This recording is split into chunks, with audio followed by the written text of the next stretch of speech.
What's up, guys? I'm LQ. This is the LQ Review. Thank you so much for joining me here at my YouTube channel. This is where I talk about the geeky, nerdy stuff. I love to talk about movies, video games, comic books, TV shows, and right now I'd like to give my review of the Netflix original movie Jingle Jangle, A Christmas Journey. Now, it's well documented here at the LQ Review how much I like Christmas movies, even a lot of the bad ones.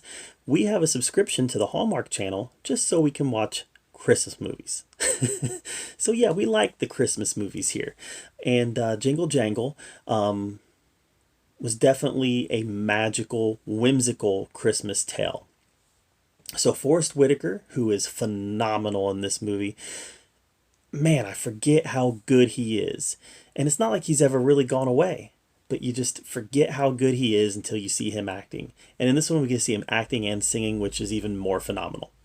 But he plays a toy maker who's kind of lost his mojo. He also lost his book of inventions, his book of ideas. And this movie has him getting his mojo back through the help of some delightful young children who are in his life. And it is, in a lot of ways, a very predictable film. It's a little formulaic, but it is absolutely charming. The set design, the costumes, it's a kind of Victorian in the way it approaches its set, the way it approaches its costume. Maybe Victorian and a little bit, just a dash of steampunk in there, but it is just a treat for the eyes. Now, this is not a perfect movie. It's not a perfect movie, but let's talk about the great stuff first. So like I said, the costuming was great, the set design was great, the performances were second to none. Like I said, you've got Forrest Whitaker in there as Geronicus, but you've also got Keegan-Michael Key in there as the his rival toy maker and former apprentice, Gustafson, I think his name was. And yeah, there's just a lot of really good performances in this film. And what I really liked about it, even more than the performances, was the singing. There are just some wonderful musical numbers in this, some excellent songs that just really speak to the heart of Christmas, right? It just really captures that childlike wonderment that comes with this time of year. And it does a phenomenal job of doing that. The songs don't always really mesh exactly perfectly with the narrative, but that doesn't matter because the songs are so fantastic and the performances are so good. And the film is a delight for the eyes and a delight for the ears. I guess my issue with it, and this gets a good grade.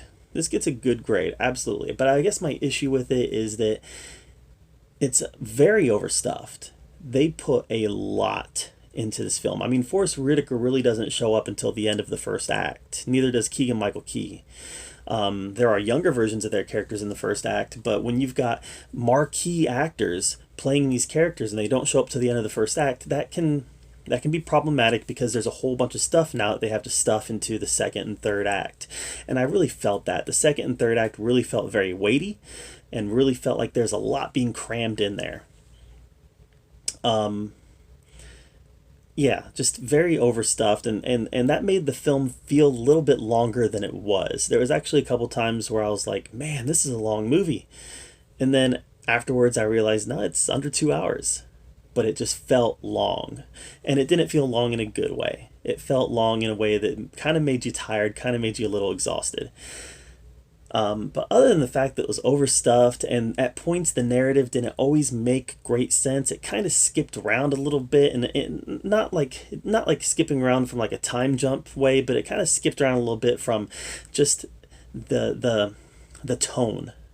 The tone would be kind of dark, and then it would go kind of whimsy, and then it would go kind of Charlie and the Chocolate Factory to A Christmas Carol. I mean, it kind of skipped all over the place tone-wise. I don't know that they always knew exactly what kind of movie they were making.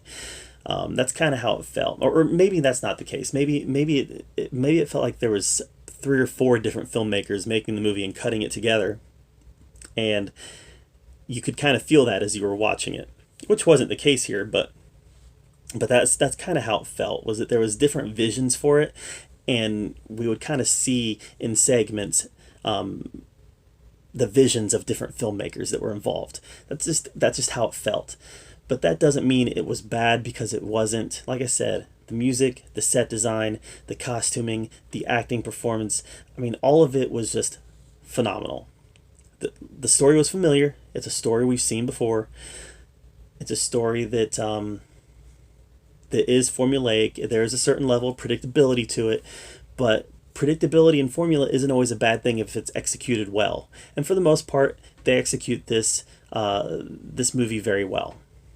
It's not perfect, but they execute it very well. So yeah, I like this. I thought I had a good time with it. I don't know that it's going to get a lot of repeat viewings from me. I'll probably watch it once every season, and that's going to be about it. But Christmas Vacation, A Christmas Story, those are the ones that I watch like 3 or 4 times every holiday season. This one, I'll probably watch once every holiday season and be just fine with it. And I'll watch it for the music. In fact, I'm going to keep an eye out for, I'd like to get the soundtrack for this. I'd like to get the vinyl for this. That'd be so cool. But I don't even know if they've made that. I don't even know if that's a thing. But that would be cool. But yeah, it was a good time.